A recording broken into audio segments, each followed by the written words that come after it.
now I'd like to acknowledge that Thunder Bay Public Library wants to acknowledge the traditional custodians, stewards, and the authority of Fort William First Nation within the Robinson Superior Treaty of 1850, and all of the sacred Anishinaabe grandmothers, grandfathers, elders, and youth, and members who have come before us and carefully guarded the land and all that it provided. The Thunder Bay Public Library is committing to working with and understanding the history that has brought us to reside on this land. We acknowledge our responsibilities as treaty partners to provide access, accessibility, and assistance to anyone wishing to use library spaces. Now I'd like to introduce our panelists. So to my immediate right here, we have Sarah Lewis. Sarah is a senior manager at Deloitte, working as a high-level consultant to both government and the private sector in economic advisory and business strategy. Charlotte Robinson is the president of the Thunder Bay Chamber of Commerce and an accredited chamber executive. Charlotte has extensive work experience in and with government, having worked on Parliament Hill, at Queen's Park, and with municipalities across Northwest. Afterwards is Dr. Carl Skogstad. He's an associate professor at the Department of Economics at Lakehead University, where he teaches a variety of courses, including international trade and macroeconomics. Carl's research covers several areas, including the economics of Canada's national defence, the economy of Northern Ontario, and Ontario's mining sector. And at the far end there, we have Professor Toby Rollo, who's the chair and associate professor in the political science department at Lakehead University, where he specializes in democratic theory and Canadian politics.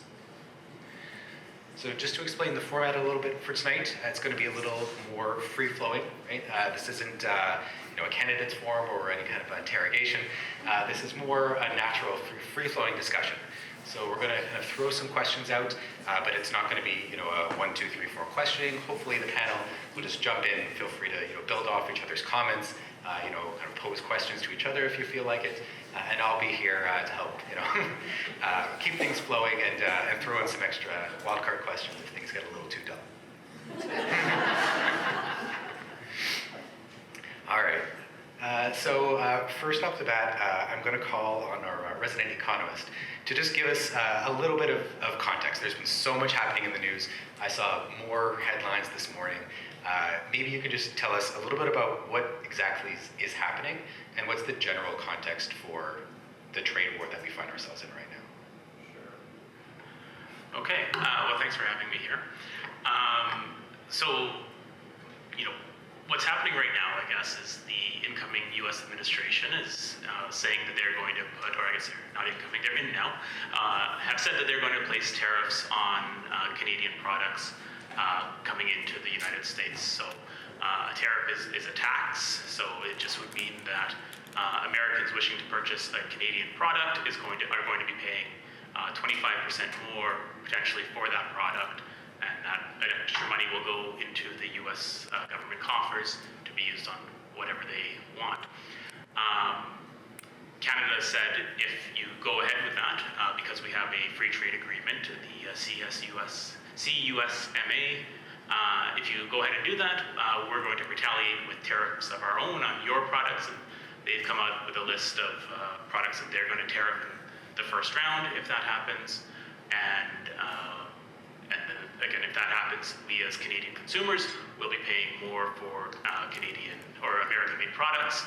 And Canadian firms who are integrated into the U.S. supply chain will be paying more for products crossing the border. So because the two economies are very integrated in terms of supply chains, especially in the manufacturing sector here in Ontario, that will be quite detrimental. If you're a car manufacturer in Detroit, Michigan, you regularly buy products from Canadian manufacturing facilities. Now every time those cross the border, they're 25% more expensive, and sometimes these parts are going back and forth multiple times, and so you're having tariffs just kind of build on top of each other. So that was the plan. The United States said, well, we'll hold off on doing that for now, and Canada said, okay, well then we will as well. So we're in this 1 month reprieve where no tariffs are being put on, except that now they're going to be putting tariffs on steel and aluminum. And we export a lot of aluminum, certainly, and steel to the U.S. And again, so that's going to be a problem for those sectors of the economy. So that's like the general high-level thing that's going on. So I'll pass it back. All right, yeah, I think that gives us a really good start because I think there's a lot of language throwing about, some terminology that people may not be accustomed to. So yeah, I appreciate laying the groundwork. In what's possibly the most controversial question of the night, I'll put it to the chair of the political science department. Why are they doing this? what is the American administration hoping to achieve here? I think a lot of us are just kind of shaking our heads and being like, well, what? This seemingly came out of nowhere. What's the deal? Am I on? No. Oh. All that education. Well, I think there's two things going on. I think there's an economic plan and there's also maybe a political plan.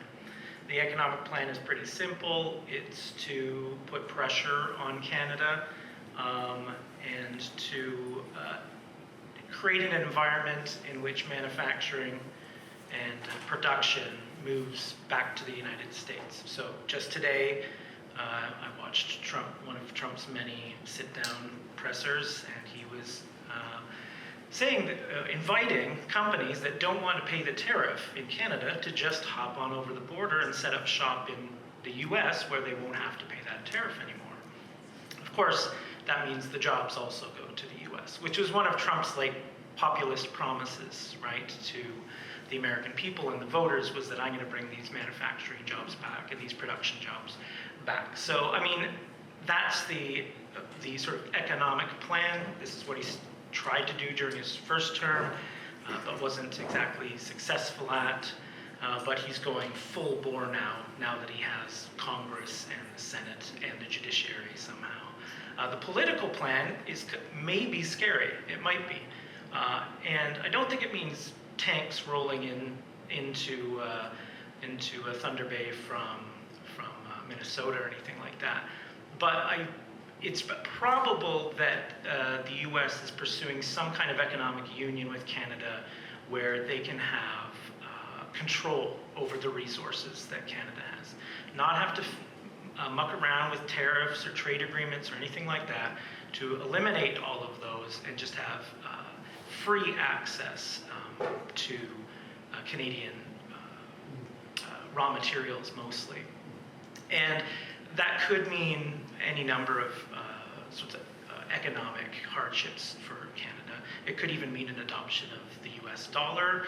I don't know. We don't know quite what the plan could be, but I don't think we're going to be the 51st state, but we're certainly in their sights for becoming an economic satellite, more so than we have been for the past 60 or 70 years.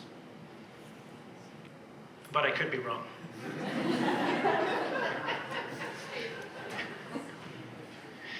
Yeah, I think that's the relevant asterisks on it, that by the time we finish talking, there could be another press release and he could change his mind. So everything is with a fine truck full of salt. So maybe over to Charla as the president of the Chamber of Commerce for Thunder Bay. What does this really mean for us? I think we've heard a lot in the news what this could mean for Canada, but I think a lot of people are not clear what this actually means for Thunder Bay.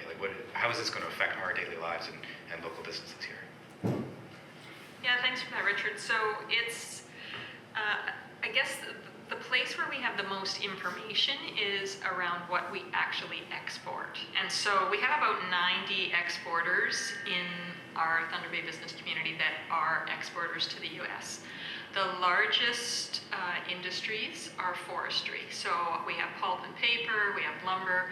That's a pretty large percent of what we export to the U.S. And for those products, a large percentage of what they make goes to the U.S. So they're very much dependent on the U.S. market. And because those are such large industries, they also employ a lot of people. So between the two, the pulp and paper and the lumber in Thunder Bay, that's about 1,100 direct jobs.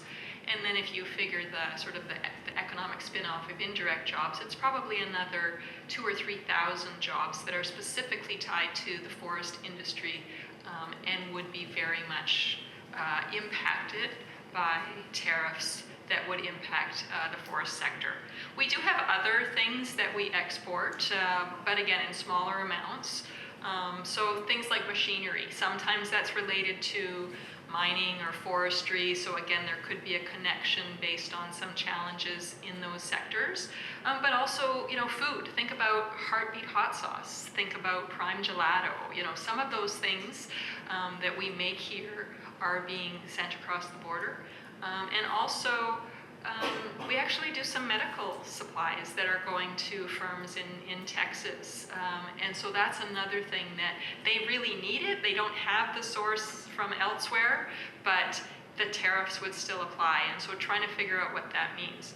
And then the second piece where it's a little harder to understand what could happen and how it would impact us locally is around the retaliatory tariff piece. Because if the tariffs are put on by the U.S. administration, and then Canada says anything coming in from the U.S. will now have tariffs, trying to figure out exactly what are those products where we maybe don't have other options except for the U.S., or where it would be harder to build those new suppliers.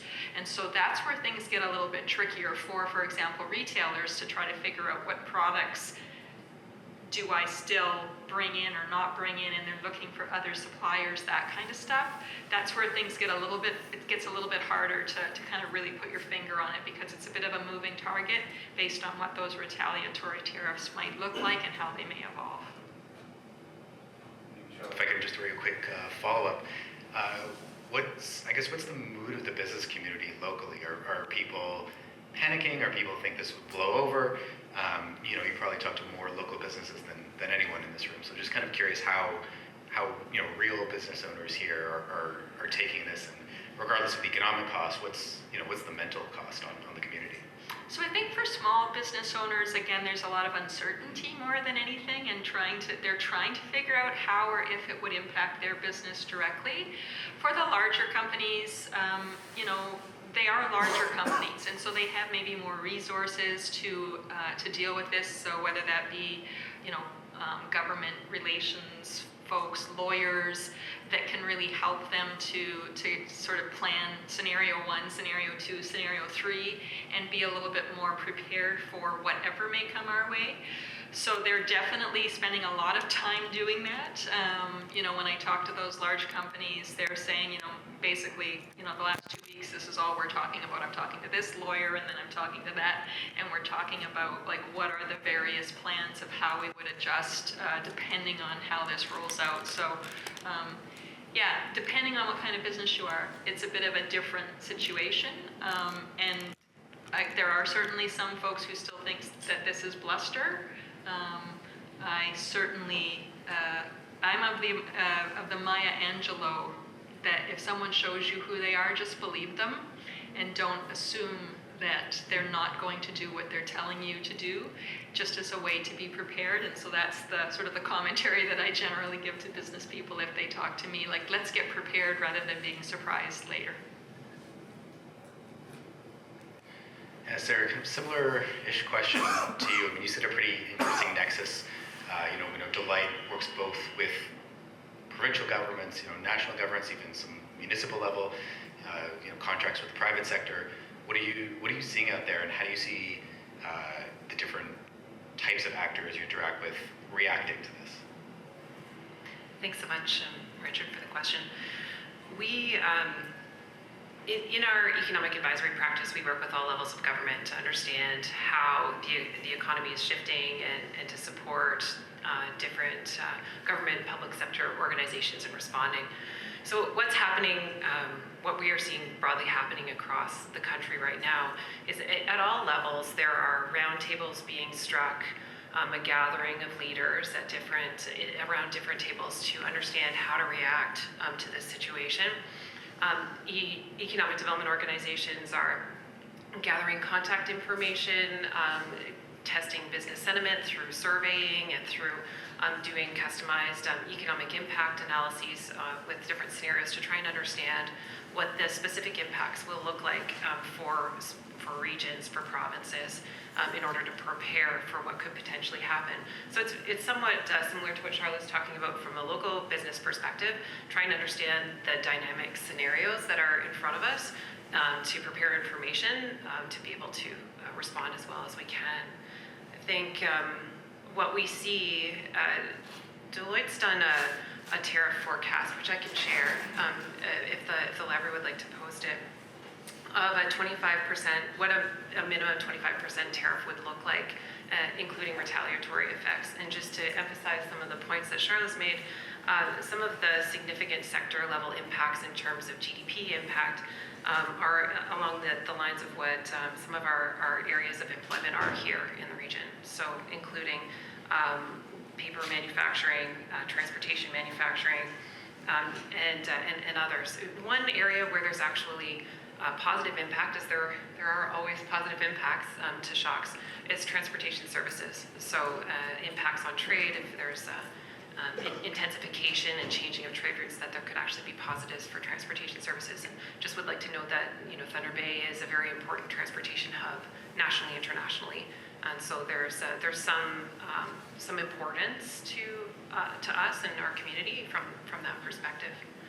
So in terms of understanding these impacts, it is the process of looking at what the macroeconomic impacts might be and then bringing them down to the reality of what each community might experience and a process of preparing. And I think that's what's fully happening at every level of government right now, as we all grapple with a situation where there's significant uncertainties and likely to continue to be significant uncertainties moving forward.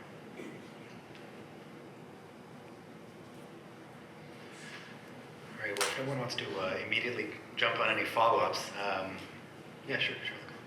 Yeah, so I'd like to follow up to the sort of the economic analysis. So the Canadian Chamber has done some economic analysis from back when the 25% sort of was first floated in November, and they used Trevor Toome, who's from the University of Alberta, and his sort of economic impact calculations with retaliation was about $1,900 per person in Canada would be the expected kind of cost, and to the U.S.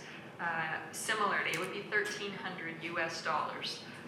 And so it is a pretty significant per capita cost if you think about how everything could potentially, flow through, and that at some point will all come down to each of us as individuals. And that's why it's so important that we continue to push to keep these tariffs from happening and to continue the advocacy with all the folks that we can. And that's why the premiers and the federal government are working so hard, because they do recognize that there's going to be a significant cost to Canadians. But the message that we're certainly hearing both from the Canadian Chamber and the Ontario Chamber that we're trying to get through is this will cost American money. This will cost American dollars and American citizens, because that is the only message that is really going to make a difference. If you're a senator or a congressperson in the U.S. and suddenly your citizens, your constituents are facing these costs, you're going to hear about it, right? So that's the message, is how much it's going to cost the U.S. that we're trying to get through as a way to reduce this continued uncertainty and to come to some agreements. But certainly at this point, it doesn't seem like that's getting much traction. But I'd love to hear, either Tony or Carl, what their thoughts are on that political angle and the economic impact to the U.S. and how we can use that to our advantage, if they have any thoughts.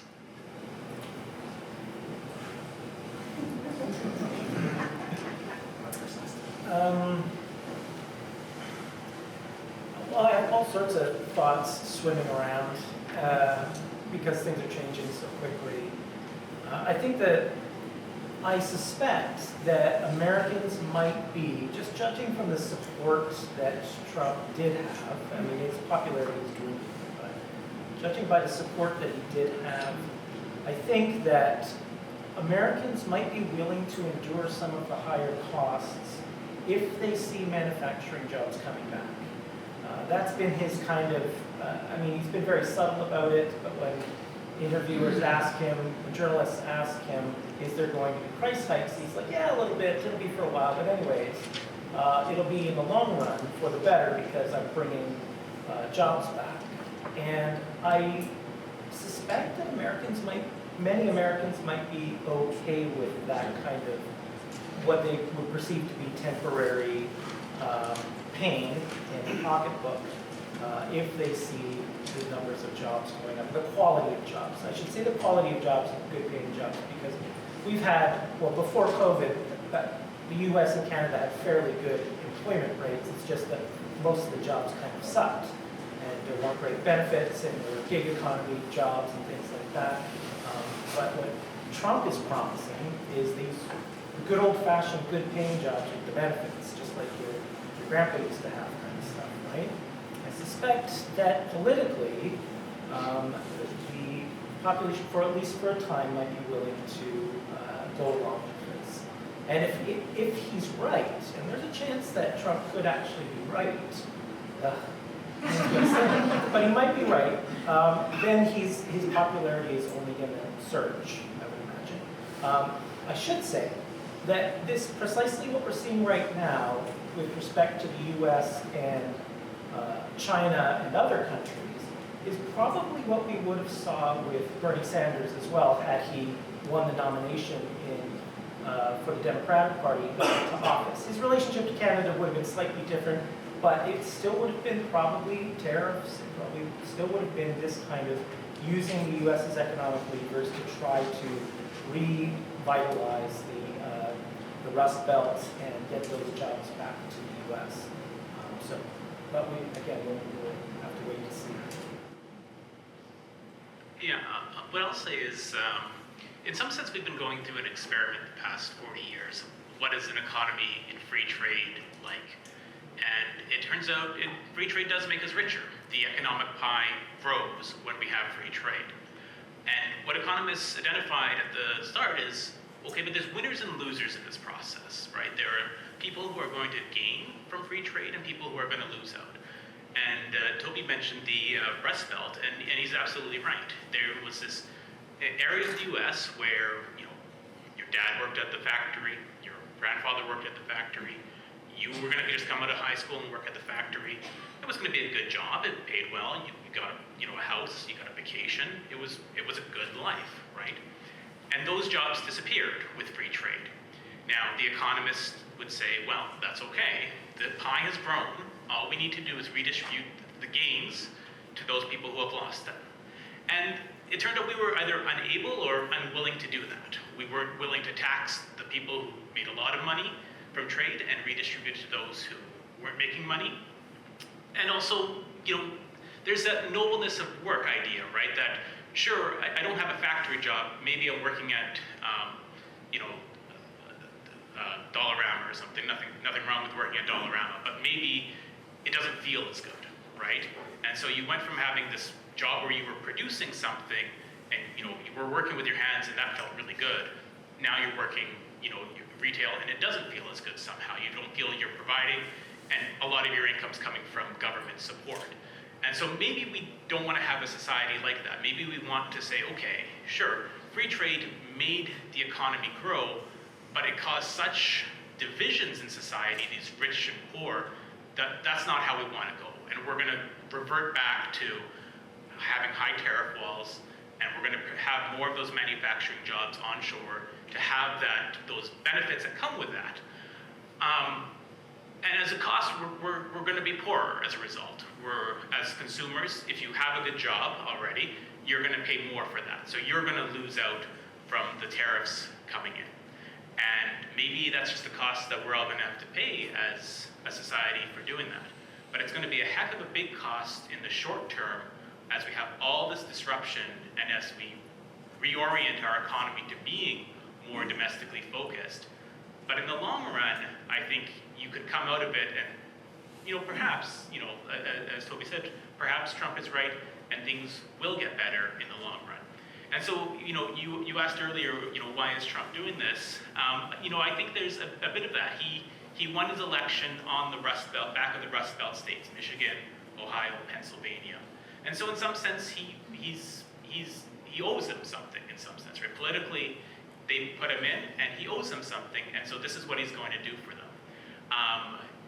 The question is, will they tolerate the disruption for the next 10 years while the U.S. economy reorients itself? And it's going to be a lot less bad for them than us, right? Their economy is much larger, much less relying on trade than we are.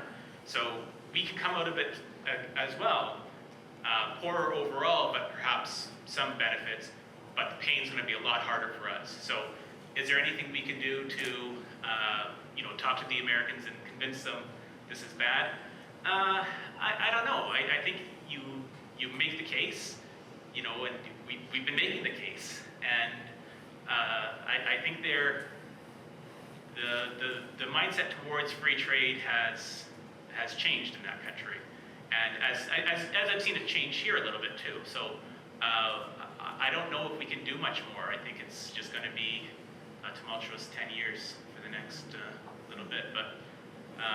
Maybe I'm wrong. Like, it's hard to read Trump. It's hard to read what he wants. Is this all just a bargaining chip to get us to spend 2% on NATO? I don't think so, right? Like, I don't think so. I was surprised actually that he did put the 1 month hold on things. That was surprising to me, which made me kind of reconsider that. Like, is it really the fentanyl? Like the tiny amount of fentanyl that Canada sends? I don't know what his end game is. Maybe he doesn't know what his end game is. Maybe it's just, what can I say to be on the news today?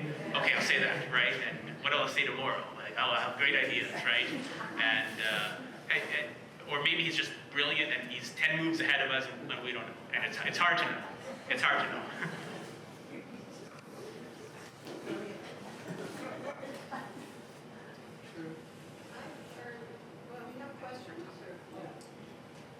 Sorry, we'll open the floor to questions from the audience in the second half. So just hold your questions for now. I might just come in with a bit of a different angle on the questions that we're asking. What's really, something that's really interesting to me is that all of this is happening against a backdrop of some very fundamental changes in how our economy and how work is structured. So when before all of this was happening, we were talking quite a lot about how work has changed. The rise of remote work and then somewhat of a pulling back of that, having the return to office. Serious questions about Canadian productivity and the trends in Canadian productivity and how, in terms of output per worker, that we are lagging and that the recovery from the pandemic in Canada is not looking like it does in other countries. Of course, this tariff conversation has raised the thinking of what are our internal trade barriers, how is our economy structured. So the impacts of things like the artificial intelligence in our workplaces, what are the impacts of technology going to be on work, all of this is sort of bubbling underneath the surface. And when we think about what these trade barriers could do, there's risks and also opportunities for Canada to take a more serious look at what some of the structural challenges that we have as a country, and to really make some concerted effort to address these issues that are facing Canada and Canada's workforce. So how do we sort of uncover some of these dynamics and address them while dealing with this crisis and this uncertainty? So I feel that some of the important things to keep in mind are the technology influences, how we're dealing with productivity, how we're dealing with internal and then other trade relationships in response to some of these difficult times we find ourselves in. Can I piggyback on that? Okay. So I'm glad you brought up that there's opportunities, because there really is. But it's going to be a small window, I think, that we have opportunities to capitalize on the disruption that Trump's trade war is providing. So Canada's been in this free trade relationship for, it started basically back in the 70s when I was growing up in the 80s, and so I've kind of grown up this free trade kid. But I hear about these times prior to the free trade, and I teach political science and I teach Canadian history, so I teach about Johnny MacDonald, who was uniformly a terrible person. But he did know one thing. He had one insight beyond all his sort of bad insights. And that was that if Canada gets into a serious free trade relationship with the United States, we're done for. Politically, we're done for, right? We might hang on to our flag or something and be able to vote in our little elections. It'll be adorable. But all of the economic power will be centered in the United States. And with it, we basically lose political power because we can't make economic decisions politically anymore. So that kind of attitude led to what MacDonald called national policy, which was a lot of tariffs set up against the United States in order to nurture industry in Canada. And those tariffs stayed in place all the way up into the interim sort of war period and a little bit after World War II. And they basically built Canada, a little bit of isolationist policy to build Canada up. After that, after the war, Canada was feeling quite comfortable, and so we started flirting with free trade, and we basically got into this kind of abusive relationship with the U.S. where they would say, let's have free trade, it'll be wonderful for you, we'll have the free flow of capital and labor across the border as much as possible anyways, minimal tariffs, that kind of thing. And we fell for it, and then whenever they wanted, they'd go, actually, here's some tariffs on your softwood lumber, and we're gonna destroy your forestry industry, right? And now, actually, we want free trade, but there's gonna be tariffs on steel and aluminum or what have you, and who knows what tariffs are coming. And so what happens is we get dependent on the United States. So what Johnny MacDonald was really, really worried about, again, terrible person, but he had this one insight, and that was that we can't allow ourselves to get in a north-south economic dependence. He wanted more of an east-west, which is why he built that railroad, which was also a terrible thing because it displaced indigenous peoples. So I see this as a real opportunity to focus on Canada for once, focus on diversifying its kind of trade and focusing inward on interprovincial trade, getting rid of interprovincial trade barriers, and maybe if we're moving towards an era of tariffs, use tariffs to our advantage like Trump is doing, right? To try and protect our industries. We already have a 300% tariff on milk, right? Because Wisconsin produces more milk than the entirety of all of Canada. And if that milk was allowed to flood literally into Canadian markets, right, our dairy farmers would be done, right? So we protect our dairy farmers by having this massive 300% tariff on milk. So tariffs are not, they're a tool that can be used for good or evil, much like any kind of taxes and that sort of thing. So I'm kind of looking for politicians to come up with some kind of boldness and vision in the moment. Not a Trumpian kind of boldness and vision, though, like chaotic recklessness, but an actual plan to use these sorts of mechanisms to help Canada out. Opportunities. Yeah, I think I'll jump in there because you're absolutely right. This is an opportunity. Canada has gotten a little lazy and a little bit dependent on our southern neighbor. It is a lot easier to trade, 2 hours from here than it is to ship things to England or Ireland actually 99% of the exports that go out from Thunder Bay are to the U.S. because it's that easy. Oh, it's a 45-minute drive to the border. Oh, I'll just go into Minnesota. I'll do whatever.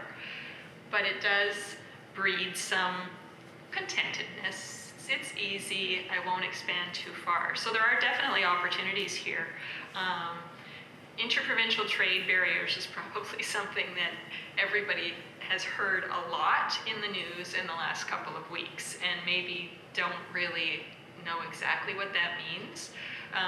So I wanted to maybe dig into that a little bit to help folks understand. So because of the way that we're set up, provinces have a lot of control over what's happening in their provinces.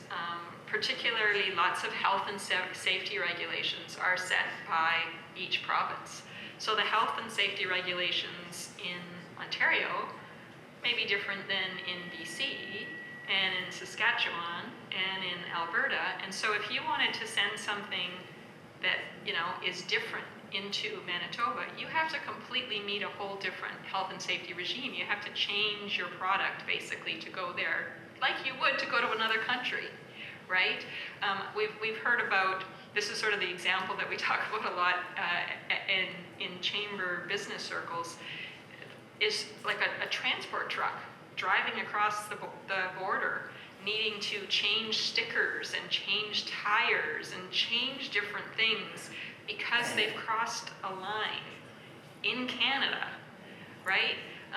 We've got labor mobility as a problem where you can't necessarily do the job you do in Ontario in BC because they have different rules around training and et cetera for different things. So these are what we're talking about when we're talking about interprovincial trade barriers. It basically is almost like you're operating in 12 other countries because things are not harmonized, because the rules aren't the same. And it doesn't make sense. And this is an opportunity, and this is really a bit of a wake-up call to say, we're one country, let's get it together, let's break these down, let's work together so that we do have access to other provincial markets, rather than, it shouldn't be easier to export to the U.S. than it is to export to Quebec. And let's work on that. And so that's certainly something that you're hearing a lot, and that I know business community is pushing significantly to all governments to address. I'll just really quickly add, and maybe that description helps everyone understand how actually complicated and difficult it is to dismantle interprovincial trade barriers. And so when people say it very quickly, like it's a simple, straightforward thing to do, why don't we just do this? There is a reason that we've been talking about it for decades, and these interprovincial trade barriers are still a challenge. But this type of urgency, we hope, can move things forward in a way that creates more freedom of movement of people and also of goods throughout the country. I'm sure others have thoughts on this too. Yeah, no, I think getting those barriers down would be great, but I think it's a lot easier said than done. I actually remember that when I was living in Kingston, one of my friends was getting a job in Alberta, and he said, "Okay, we have to come and drink all my alcohol because it's illegal to bring it across to Alberta." And I think he had a problem, but anyway. So Canada's been trying to diversify trade for many decades. And in fact, when I was doing my PhD, like this is what I was going to write my PhD thesis on: how can Canada diversify its trade beyond just the U.S.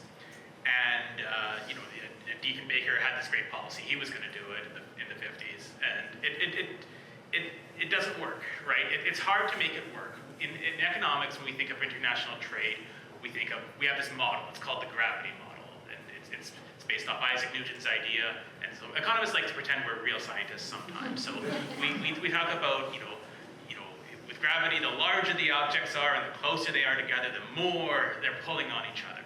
And that's exactly how trade works. If you look at the data, trade happens between larger economies the closer they are. Well, what's the largest economy in the world? The U.S. Could we possibly be any closer to them? No. So you're pushing against these, in some sense, these forces of nature. Is it possible for us to export to Europe? Absolutely, right? But, given that, from the U.S. point of view, because a lot of the times we think of international trade being at like the country level. Canada is trading with the U.S.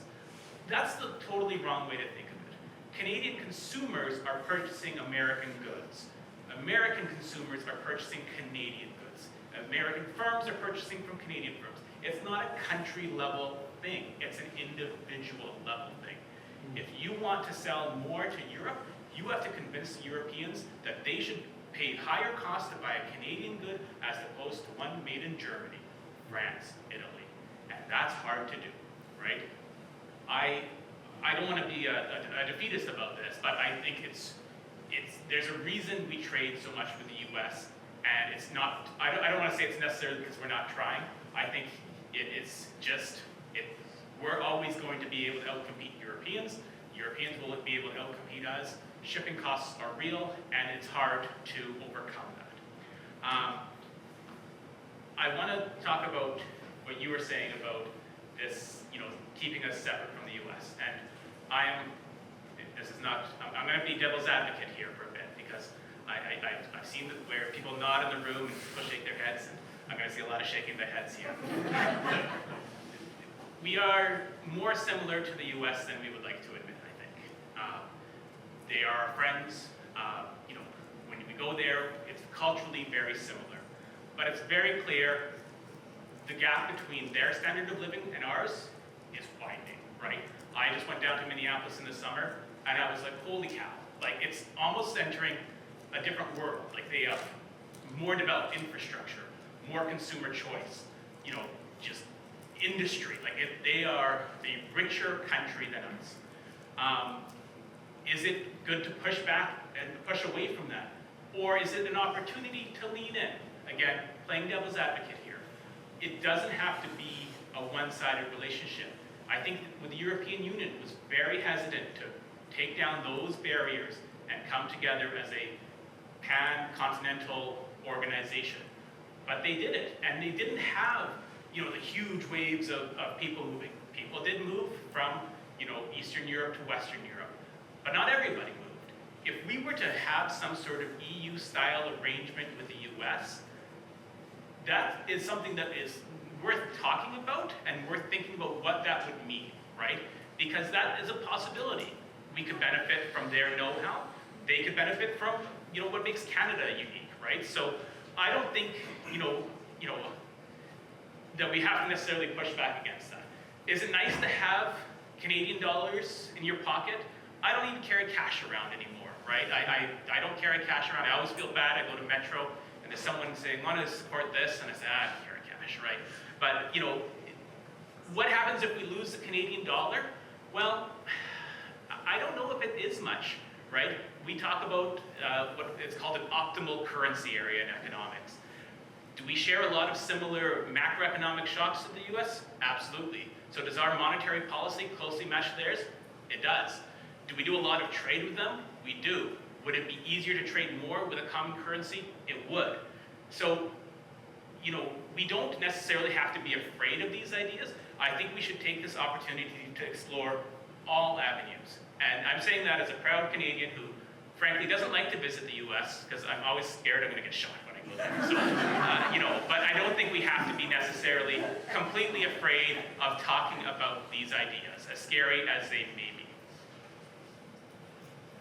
Well, maybe that'll lead into my last question before we open it up to the audience, because I already saw some hands shooting up in eager anticipation.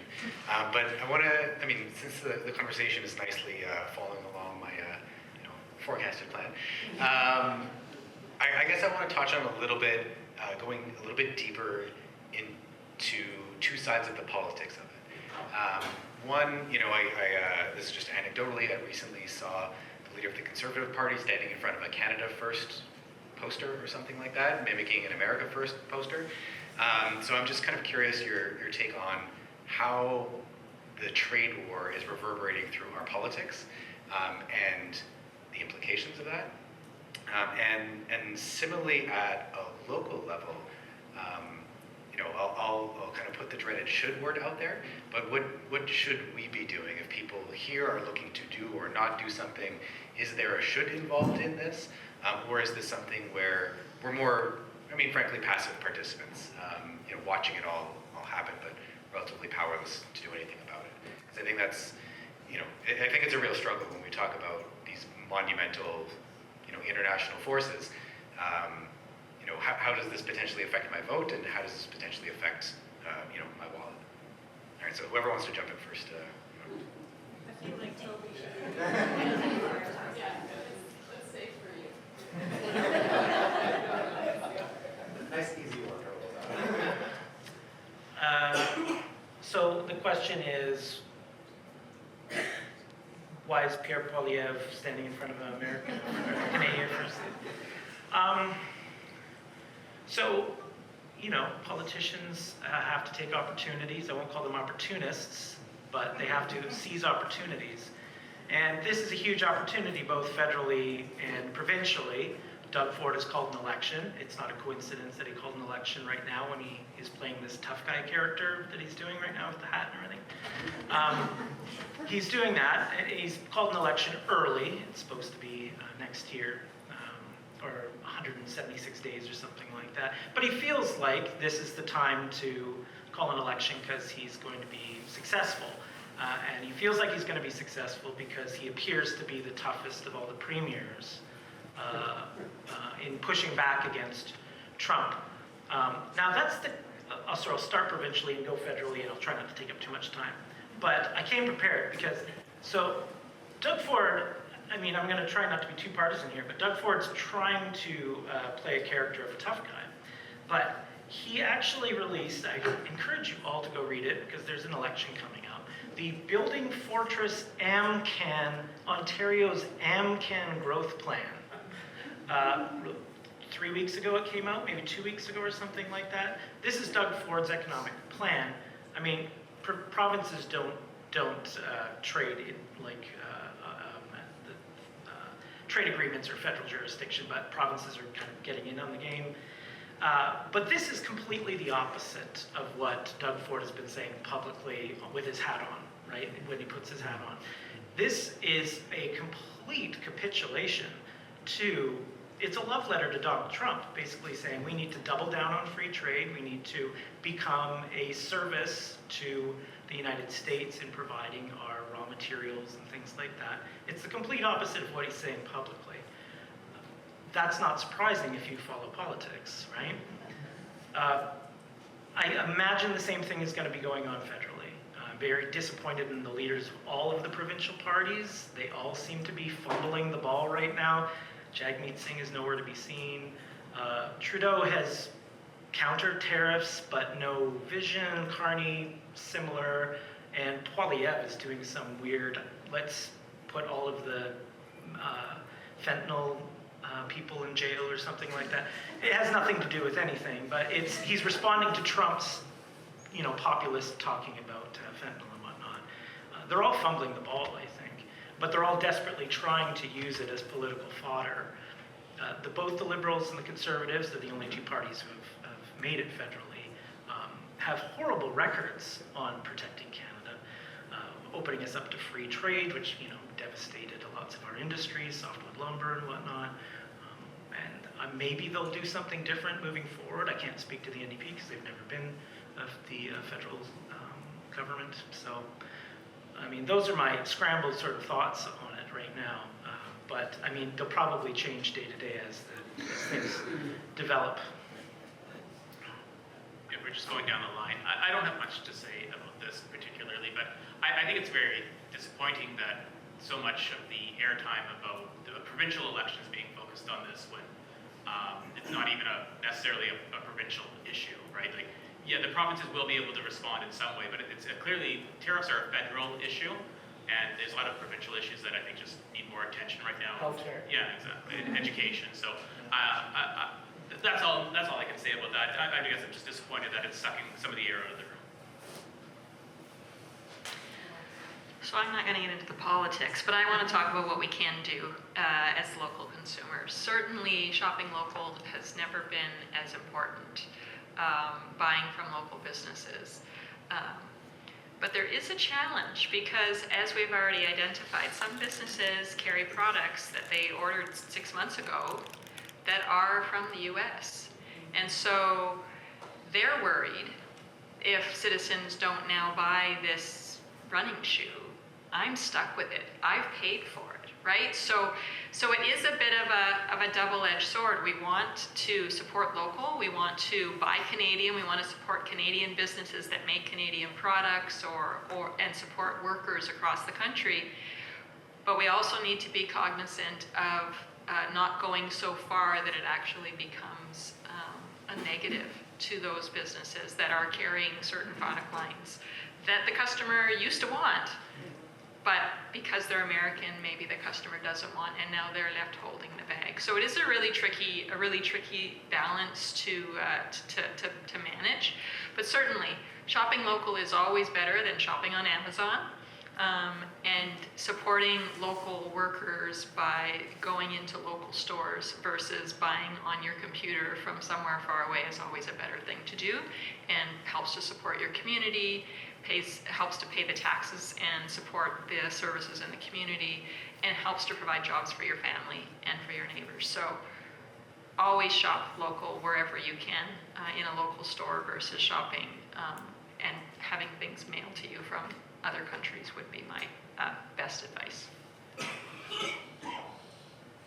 I'll follow on Charlotte's train of thought, starting with more of the what can we do to prepare ourselves and as individuals in our community. We've been talking about economic impacts in sort of a high-level sense, but economic impacts on industry impact people in our community, and these kinds of economic shocks that we're talking about impact employment and impact people's livelihoods and their day-to-day lives. So that's all something that, of course, we all have in mind. It's difficult to say exactly what that will look like. There's a lot of scenarios at play, all that sort of thing. But when there's this type of uncertainty, I would suggest that there are a few things that people can do that are positive that we as Canadians maybe aren't the best at doing. Is maybe investing in ourselves, thinking about what our talents are, what our interests are, what is the skills that we are needing to build right now. Maybe you've been putting it off, but think about taking training courses. Think about what kind of career pathways are open to you. And so, for example, if you're working in a manufacturing type job, have you considered entering to the skilled trades? And there are great needs, specifically in our community and in our region. Our unemployment rate is quite low. We have a great portion of our community is nearing retirement. Our local business owners, many of them, are nearing retirement. There's an enormous opportunity in many senses for those who are interested in pursuing entrepreneurship to support our community by taking on some of these businesses or considering a path of life that's maybe a little bit different than what you may have considered. So from a personal perspective, I would say that in these kinds of times of change or potential change, there's always opportunities for those of us who are willing to take the time to invest in ourselves and invest in our community. And then if I can go from the personal level to something that's a little bit more from a municipal level or from different levels of government, some of the things that are certainly being talked about right now involve, how does our economy adapt? So export development, we've talked a little bit about, how do Canadian firms reach into new markets? But import substitution is sort of a classic way also of thinking about economic development. And import substitution means what comes into our community from externally, like what do we buy from, say, other countries or other jurisdictions? How can we, as individuals, business owners, potential business owners, substitute those goods and have them actually be produced locally or be available from local businesses? And so these types of strategies can also help to build a stronger local economy and to be able to mitigate some of the challenges that we're talking about in terms of supply shocks or other things. So there's also particular sectors of the economy that, with a lower Canadian dollar and potentially people not wanting to travel to the United States as much, that there's the things that, like tourism, right?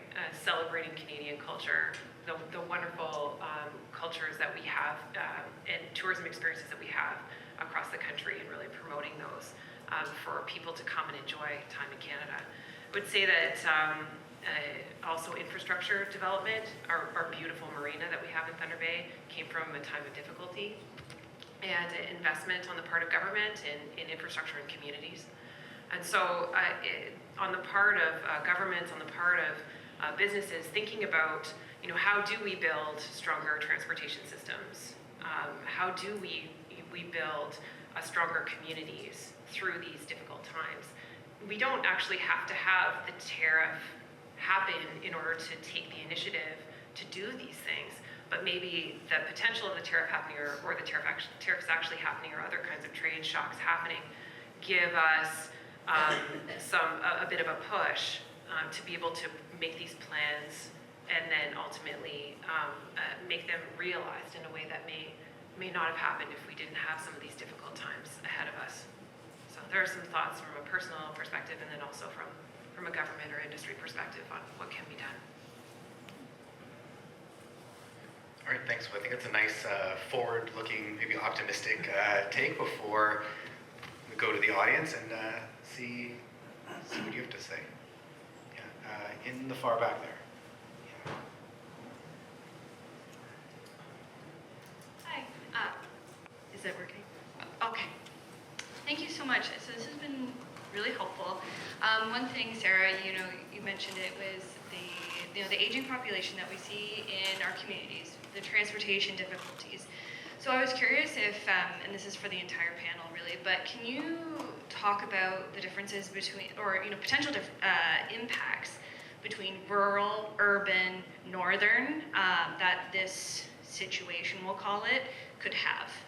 Because I think, like I said, just the aging and the transportation is really felt in these smaller communities and what that means, right? So, like I said, if anybody can answer that, but I'm very interested. Thank you.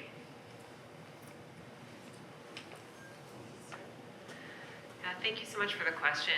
There are very different impacts when it comes to different types of communities, and my first thought, and hearing what you're asking, is about the types of industries that we have. And of course, our manufacturing industries in Northwestern Ontario specifically, but also broadly across Canada, are one of the areas that are really set to be highly impacted.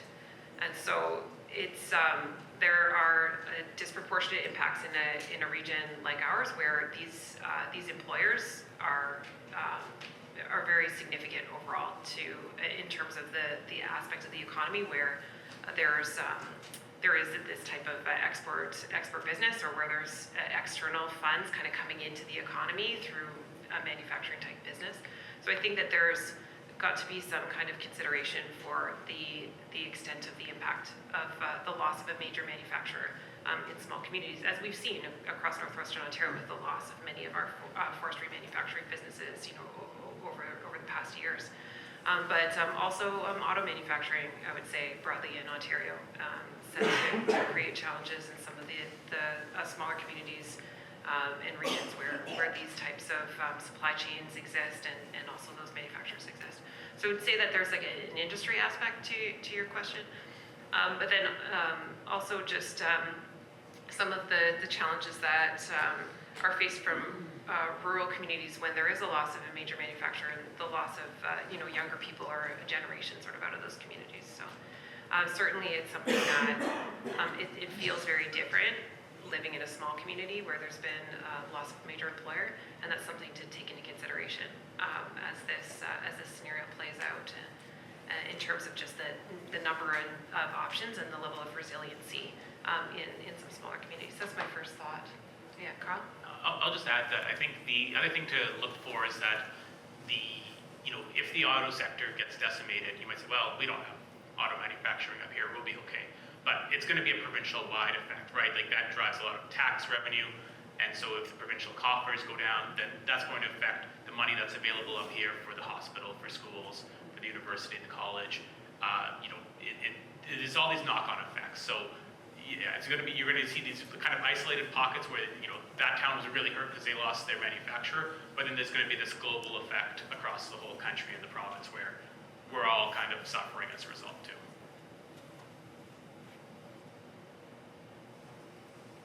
All right. Michael. I'd like to address a subject that,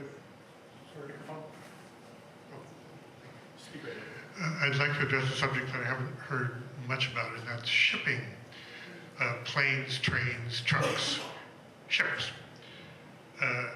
We have fairly easy east-west traffic.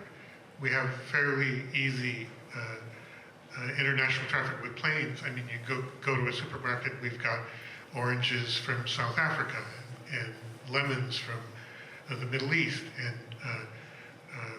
cherries from Chile and Peru. I'm concerned about one of our great shining engines of our local economy has been our harbor. The world wants our grain, our potash, and the ships in our ports. At one point last summer, there were 14 ships anchored in our harbor. This is a tremendous positive part of the economic engine of our city, and it employs a lot of people. I know that there are international laws and legislation regarding the seaway.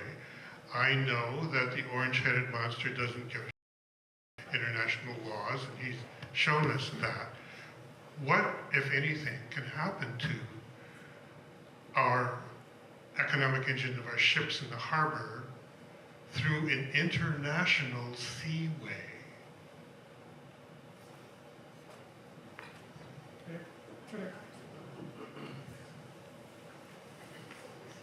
I can start.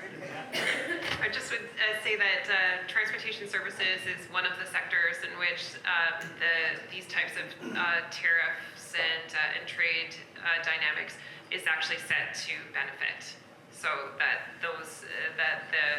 these types of that type of infrastructure, those services are set to increase according to the projections that we have. So perhaps, Carl, did you want to build on that one? Well, I'll just kind of get to the meat of your question, which is, could he close the seaway, right? And what would happen if that happened?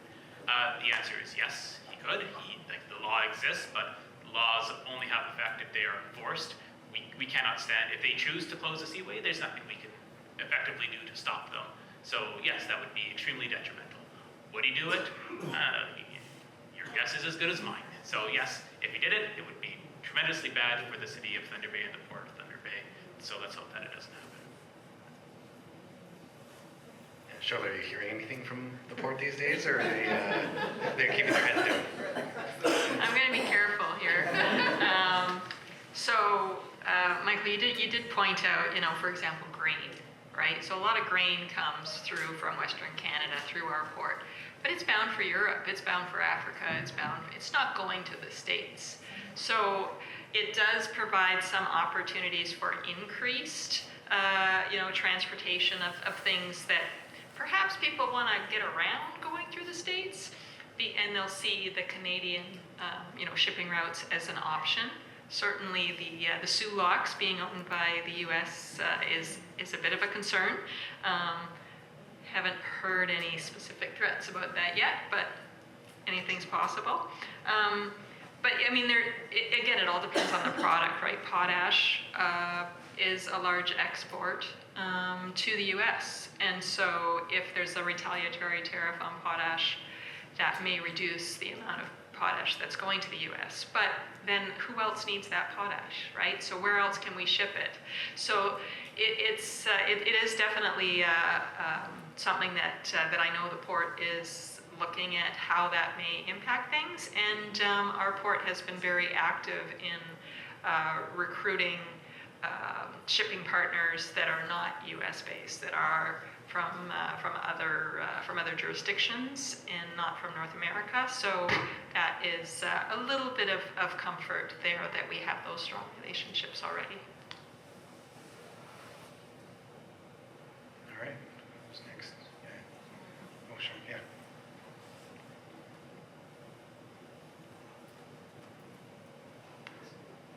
Thank you so much, first of all. Thank you so much for that panel discussion.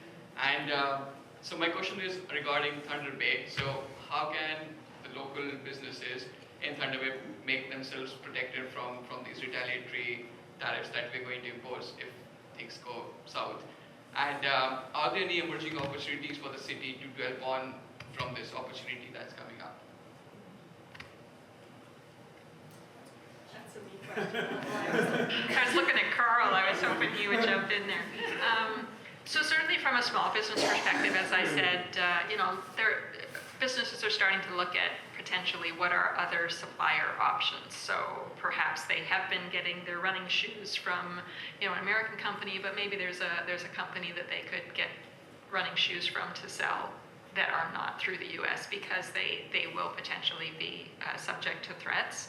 And looking to other markets, looking to other partners is certainly what we're hearing that businesses are doing.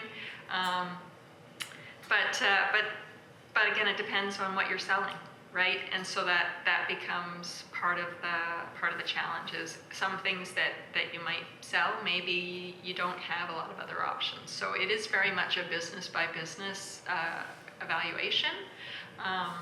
But certainly we've been trying to provide some information to businesses around ways to look for diversification, to look for other suppliers, to look at other opportunities as a way to protect themselves from whatever's coming. And certainly there's also the hope that if there are particular industries that are significantly impacted, the governments have sort of indicated that they would step up to help to address if the auto industry goes down, right, that the government would step in with supports for things like additional EI or for other programs to help them to rebuild. But nothing happens overnight. And so, it is very much a time of uncertainty for that. Not sure if Sarah or Carl's leaning away, so maybe Sarah has some thoughts on that. Okay, good. Well, I was just going to say that it's just because the 25% tariff, if we do retaliate, gets in place, doesn't necessarily mean the U.S. supplier is still not going to be the cheapest. In fact, it still very much might be. And you might find firms still say, well, this is still the cheapest, even with the 25% tariff. Again, for the reason I stated, that we're just physically close, it's going to be lower shipping costs. And additionally, I think when we see the 25% tariff, we assume price goes up by 25%. That's not necessarily the case. The firm that's selling it depends on the concept of elasticity, right? How responsive is demand to a change in price? And we might see that the firms that are selling to Canada might say, our Canadian customers are very respond a lot to a change in price. So we know we can't pass on that full 25% cost to them. So we're going to lower our price actually on a little bit, and that 25% will be, as a result, a little bit smaller. So it will, in the end, you might not see that full 25% pass through. So I think you'll still see a lot of local firms purchasing from American suppliers because it's going to be the cheaper option, and it might not necessarily be the end of the world in that sense. It's going to be bad if you don't want to pay more, but it might not necessarily be the full 25%. I just want to jump in there. Before Sarah jumps in, sometimes it's about purchasing power. So for example, Canadian Tire, right? They have a lot more purchasing power than Gear Out for Outdoors, right? They may be buying similar winter boots, but they're buying a lot more. So they have an easier time maybe to negotiate with a supplier to say, come on, eat some of this because I can't pay for it all, versus a small business might not have that same because they're only buying, 20 pairs of boots instead of 300 pairs of boots, right? So those are some of the complexities involved. Sorry, Sarah, over to you. It's okay, I was going to take it in a different direction. So let's just to pick up on the other question that you had asked about, what does the city do? What we saw almost immediately upon the tariffs becoming much more real for us just a few weeks ago was the City of Toronto came out with a 4-point plan almost immediately, involving a Buy Canadian campaign across the city, looking at their procurement policies as far as how they purchase, gathering both internally within the city, and of course Toronto's is a very large municipal government, and so having that kind of internal collaboration is a significant effort. But then also external roundtables of bringing together business leaders and other community leaders of major institutions, to be able to prepare, to be able to react and respond quickly. So creating a response team is something that we're seeing. In some cases it can be local, in some cases it's regional. So we're seeing regional partners reach out to each other, start to talk about how to support industries across municipalities, and essentially try and understand through research and through projections and scenario planning what could happen in a particular industry, what could happen in a particular region, to be able to create action plans and to be able to adjust those as circumstances change. So there is quite a lot happening, I would say, at the city level as far as how to prepare and how to prepare to be responsive. And I don't want to let Toby off the hook too much, so I'm gonna just jump on that question a little and throw him under the bus. And I'll say, I've been reading a lot of headlines coming out of provincial and federal elected officials saying, we'll save you, don't worry about it. No matter what happens, like, you'll be saved by us. So I'm wondering if you could shed any more insight onto what are they talking about, and what are they actually going to do, or is it all just headline grabs and there's not much behind it at this point? Well, I mean, Canada has a history of doing pretty amazing things during crises. Like during World War II, when there was this really major issue facing Canada, we completely revolutionized our economy overnight. Cities were built, rail lines were put down, and like that. So if Canada wants to do something, it can. So when it says things like, oh, don't worry, we'll bail you out, I mean, I hope that they mean it. But if they do mean it, it's actually, again, very encouraging, because if they're going to follow through, it's a major opportunity for Canada to finally get out of this abusive relationship to an extent. We're not going to be able to do it completely, obviously. We're neighbors, we're always going to be trading. But to have a different kind of economy, to have different supply chains that are more internal, to sell more grain to Europe or what have you. I'll leave that to these folks. They know more about that stuff than I do. But there's tremendous opportunities, especially from the federal government. And the provincial government, too, if they accept the funds from the federal government. Provinces have this history of being like, oh, we're broke. And then the feds go, well, here's some money. And they're like, oh, no, we couldn't. And then they go to the citizens, and they're like, oh, the feds, right? This sort of stuff. I mean, they did that with housing funding recently, and so the feds try to go around the provinces, and it's a whole silly politics, right? But when things get serious, I would hope, that these governments would behave seriously, and if there's a demand on them, right? If citizens are like, we're not going to settle for more tweaking, we don't want to handle this like a recession, we want to not be in this position again. As grandparents, we don't want our children to have another reckless U.S. president come into office and decide to tariff us into the ground. So I am optimistic, actually, when I hear that sort of thing, because Canada can do it. We've done it before. I mean, Johnny MacDonald, again, he built the country, terrible person, but built the country by insulating it. I mean, it's not a forever policy, but you can do a lot of amazing things economically if there is political will. Unfortunately, what happens in a lot of these situations is it gets individualized.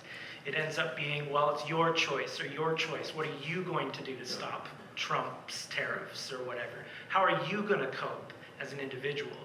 And this is kind of a strategy to diffuse responsibility a little bit. The responsibility lies with our elected officials, and we can demand from them that they do the right thing in a time of crisis. All right, there's a lot of hands. Cody, you gotta help me out here. Thank you. So I think this is a question probably best suited for Toby, not to let you off the hook again.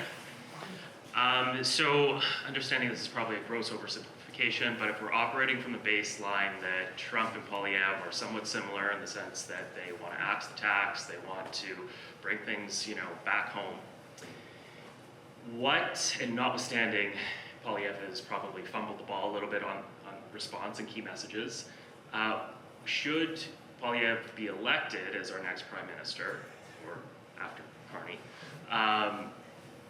what maneuvering do you foresee him doing, and what kind of positioning do you see him staking out? And then I guess maybe a quick follow-up question to that is, do you think this whole talk around tariffs is maybe not so much the subject matter, but it's the messenger? Maybe we just have a visceral dislike towards Trump and tariffs aren't such a bad thing, and do you see, maybe this the beginning of a complete repositioning? So I'll try not to take up too much time. So there's two questions there, Poilievre and tariffs in general. from what Polyev has said so far, he has zero plan. And this isn't to let the other leaders of the parties off the hook either. Like, their plans are pretty thin as well. Jagmeet Singh doesn't appear to have much of a plan. Carney and Trudeau's plan is counter tariffs. Okay, what else? Polyev's plan, again, is axe the tax or something like that. So cut into federal revenue at a time when the feds are supposed to be bailing people out. It doesn't make much sense, but he's sort of locked on to that messaging. Maybe he has some other plan and he would be, you know, if he got elected, he would have some like secret sort of maneuver he was going to pull to outwit Trump. He's a protege of Harper. When Harper was in power, he had a fairly obvious record of like free market selling off of Canadian wheat board. Gone, you're talking about grain, and Thunder Bay being a major hub for grain. Well, it was pretty hard to deliver grain on the market and feel safe as a grain farmer when the Canadian wheat board gets destroyed. And prior to that, the Liberals screwed the farmers over by getting rid of the crow rate, which made it very cheap for them to deliver the grain to Thunder Bay and to Vancouver and whatnot. Anyways, I said I was going to be short, and I'm not. So I don't think Polyev so far appears to have any kind of plan. I'm very suspicious, given his ideological proximity to Trump. Again, as I said before, tariffs are a tool, and they might actually be constructive. They might actually work in Canada's benefit. I don't pretend to know the macroeconomics of tariffs and whatnot, but they have been used by Canada in the past. They're being used right now to protect our dairy farmers, right? There's a reason we still have dairy farmers, and we're not being overrun by Wisconsin milk, and that's because of 300% tariffs. So they have a place. It's just, can we use them properly, is my guess. I'll just say that, like, American tariffs will make us poor, right? Like, we can talk about whether we should have put tariffs on and hope they didn't retaliate, but, you know, American tariffs on our goods is unambiguously going to hurt Canada's economy.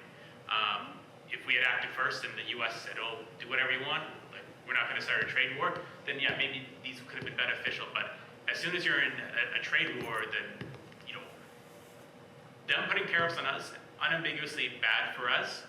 How we respond, right, could lead to some long-term benefit. So we can choose to do tariffs, we can choose not to do tariffs, and, you know, the results may differ or will differ, but unambiguously bad for them to be putting tariffs on us.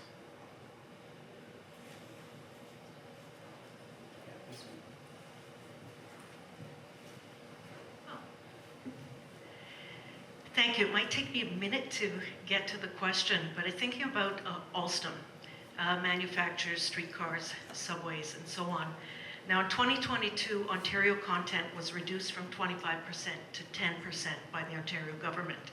And then a $9 billion contract was given to Hitachi, which then built a brand new facility in the United States to build those cars. So there's two parts to the question then. Is there a possibility that we might actually wind up having to pay a tariff to get our Ontario cars back into Ontario?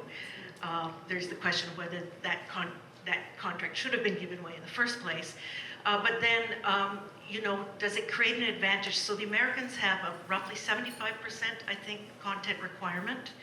And at the moment, Ontario has 10. So, you know, if we increase our content requirements, and is there a downside to doing that? I guess is my question. I'll just start by throwing out some economic theory. The answer to that is, the downside is we pay more, right? The reason we buy things from other countries is because it's less expensive often, right? So putting the Ontario content or the Canadian content, or if you want to even have a Thunder Bay content rule, you know, that benefits the that benefits the firm in Canada that gets the contract. But if it's a government procurement project, then we all as taxpayers pay more taxes to buy the higher priced good. And we may decide that's okay. We might decide we are all willing to pay $100 more, whatever a year, so those cars can be built locally in Canada, and we can have local jobs. And I'm not saying that's a good choice or a bad choice, but that's the choice we're making. We choose to pay more money in taxes to get the Canadian built thing. And again, the extreme to that is 100% content requirement in every Canadian transaction, and then you close yourself off completely to trade.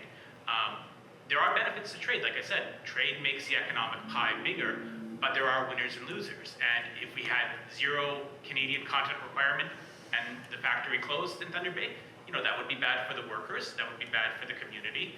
But, we're a small city in a big province. Every other, citizen of the province who no longer has to support that factory in Thunder Bay, they're a little bit better off. So a lot of times when you make these, it's a very concentrated loss, but a spread out gain for everyone. So it's really hard to weigh that, because you can say, but like those guys are losing their jobs. That city is losing its factory. But how do you weigh that against 13 million or 17 million citizens of Ontario saying, yeah, but my taxes are lower by $100, $500. Like that's the calculus we need to do as a society. That's the economic theory. I'll let you decide where you think is the best choice. I'll jump in quickly. So yeah, the U.S. does have very strong Buy American policies already, particularly on things like public transit. And as a result, many of our manufacturers have plants in the U.S. Because they couldn't sell into the U.S. without having a plant in the U.S. And so we have seen that, as an example, where putting that requirement in did actually lead to the opening of manufacturing plants in the U.S. instead of having things done in Canada. Your specific question about whether potentially those Ontario purchased items coming from the U.S. would then have tariffs on them, I don't have a crystal ball. But I would suggest that because any retaliatory tariffs will be agreed upon by the provinces and the federal government, that would probably be someplace where the provinces would fight to ensure that we don't put retaliatory tariffs on those types of items when it's the province that's purchasing those items. So.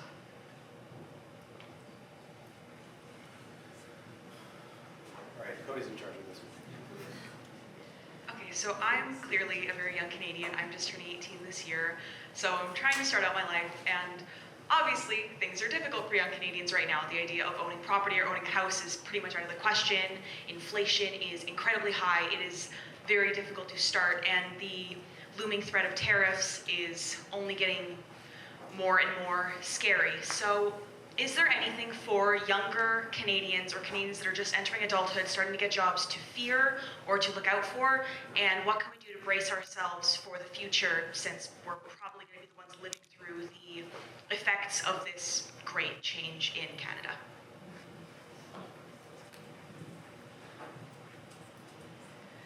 Excellent question. Great question. I would say I would maybe bring us back to sort of an area of impact that we haven't talked about too much yet, which is technology and technological change, and what really a fast-moving transformation we are a part of right now, in terms of how technology is integrated into our lives, how technology is going to be integrated into our economy, how it's going to affect young people's careers as they move through their careers. In the context of this conversation, I'll just go off a little bit before answering your question directly. If we look at the Republican Party platform and sort of how they're addressing some of these issues of cybersecurity, defense, investment in technology, and of course space figures in there as well, that all of these things are very much a focus of the U.S. administration coming in. Of course, a platform is not necessarily what happens, but we certainly are seeing that the face of the global technology system is potentially an area where there's going to be some very significant changes and further developments over the coming years, and that will affect the careers and the work that young people do. So if I was at an earlier stage in my career, I think that digital literacy and my technology skill set would be front and center for me in terms of how do I future-proof my career. And so for anyone, if if you're the person in your workplace that knows how to use large language models to be able to produce work more efficiently, or are aware of some of the drawbacks of using these technologies and use them responsibly and ethically, like these kinds of issues and those types of skill sets are ones that are right now across many different types of fields and occupations, and overall are going to have a very significant impact and increasing impact, is to be very savvy in that way. And it's just like anything, the more that you try it and use it and become more familiar with it, the better, the further ahead you are. Sometimes these technology skill sets can feel like a black box, but once you actually get in and start playing with them, it's actually becoming more and more user-friendly to be able to access and build those skill sets. So, I mean, it's not a silver bullet by any means, right? But I would say that if there's one thing for young people to really keep an eye on and to make sure that you're building your skills to keep up with, that's a very important trend that will be impacted by a lot of the things we're talking about today. So I hope that's helpful. Yeah, and to add on to that, skilled trades, I mean, we're always going to need plumbers. We're always going to need electricians. The U.S. tariffs have no impact on that. So looking at some of those jobs where there are shortages, where we know those jobs are going to continue to be needed, is also a way for young people to kind of plan out their career. And if we're going to continue talking about occupational areas, healthcare would be another one, where there's a significant need. There's a need for an in-person presence, very highly skilled area. So there are these areas in the economy that will continue to be important. And then in addition to that, folks need to find sort of their area of interest and build out those skills, of course. But if you're kind of interested in where things are moving in terms of the workforce, labor force, and what types of skill sets are going to be useful, these are some of the areas where there's a real need for people. All right, we're starting to run short on time. Probably one more question, and then we'll have to wrap up. So Cody picked the lucky winner. Surely we can do two more. I'll probably take up the time for two of them. Just an observation, or two observations that I'd like some feedback on. First of all, the undercurrent or the bilateral of this whole discussion is focused as well on the growth of the economy in Thunder Bay, tariffs or no tariffs. When I started working for the federal government here in Thunder Bay 50 years ago, I could fly to Dryden. I didn't have to go with WestJet or Bear Canada to Toronto and then to Winnipeg and then back, whatever. I could take a bus east and west 2 times a day through transportation services offered by Greyhound. And believe it or not, I could actually take a bud car that went from Thunder Bay to Fort Frances, all right? Now, if you want to pay $250, you can take a private company bus that goes west from here.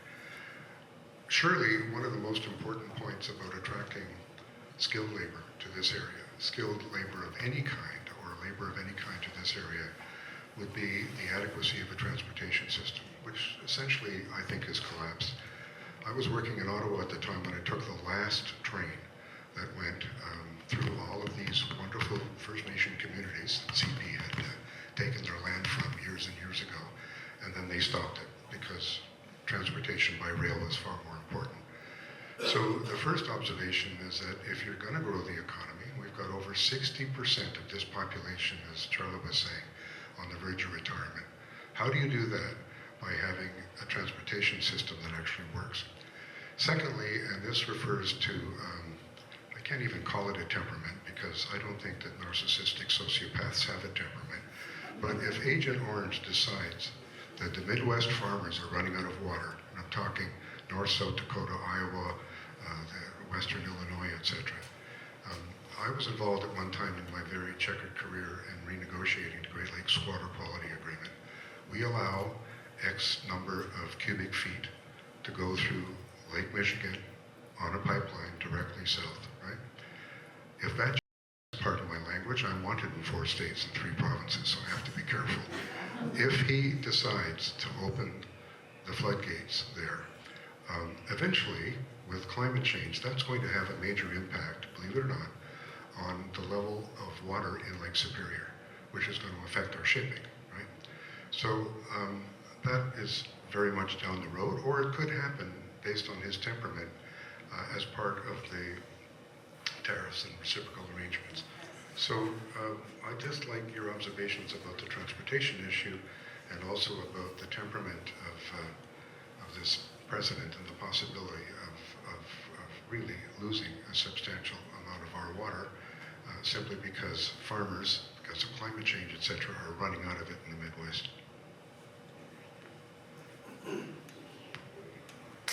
I'll start, and then we'll see where the rest of them want to jump in. Great question. So certainly transportation systems are one of those opportunity areas. We need to be investing and I'm hopeful that this will be a bit of a kick in the pants to us to be investing more in our trade enabling infrastructure, because you're right, it's very hard to get across this country with goods, with people. It's not easy and it's expensive, and we need to invest in that infrastructure so that we can move our products back and forth, so we can move our people back and forth across this country. It shouldn't be easier to go, to the States than it is to go here. So you're absolutely right. I'm hopeful, and that is certainly one of the things that the business community and the chambers are pushing as part of the, sort of the agenda on let's seize this moment and let's invest in these things, break down those barriers, find ways to become more competitive, more productive, and let's invest in our trade enabling infrastructure, things like pipelines, etc. I'm not very familiar with the water agreements that you're referring to, but certainly I do recall Doug Ford has said many times that we're going to shut off the water taps, we're going to shut off the energy taps. So I think it's could be a bit of a bargaining chip for us, some of those things that we do have control over. But you're right, it can be very challenging to perhaps catch that in a manner that we would like in a fast enough way. So I'll leave that to smarter people to figure out how to do that. I'll touch on both points. I think if you look in the 1991 Canadian Parliament Hansard, you'll see a letter I wrote as a young kid saying, "Keep via rail coming to Thunder Bay," but I guess I didn't have any political pull back then. Not that I do now either, but so from an economic growth perspective, more anything that makes trade and commerce less expensive, more transportation links, that would be a great thing. So investment in twinning the highway across northern Ontario, that would be great. Again, I'll kind of bring it back to the point I made answering the question over here, which is that would come at a cost, and we have to decide as a society, okay, is it worth investing in that? Are the returns going to be there, or are limited funds going to be better use in other parts of the country? And I'm hoping the answer is it is worth twinning the highway. I just booked my camping trips to keep my travel local in Canada this summer, and pulling the trailer up at past Rosport and in the single lanes, and oh my God! So I'm hoping that one day it comes. With regard to water, again, it's similar to the answer I said about the St. Lawrence Seaway. Canada, unfortunately, has kind of decided for the past 50 years that the optimal amount of spending on our military was the least amount possible to not get the Americans too mad at us, right? So in some sense, we're not in a position to push back against things. Like I always say to my students, what about international law? What about international law? There's no such thing as international law without enforcement.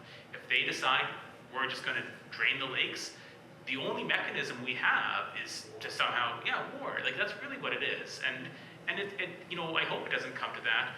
And because I think if it did come to that, it wouldn't turn out too well for us, unfortunately. So that's what I'll say about that. And it's an unfortunate reality. All right, well, leaving off, starting the question period with optimism and, path for the future, and leaving it off with potentially a nuclear apocalypse in America. I think it's a good point to just pause right now. I want to thank all the panelists for dedicating their time for us this evening to come out, so thank you for that.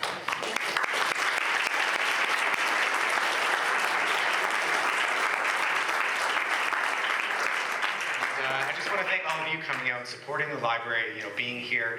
It helps you, it helps us. It means a lot that you came out to this event. Thank you to the panelists for volunteering your time to come to us. And have a safe night, everyone.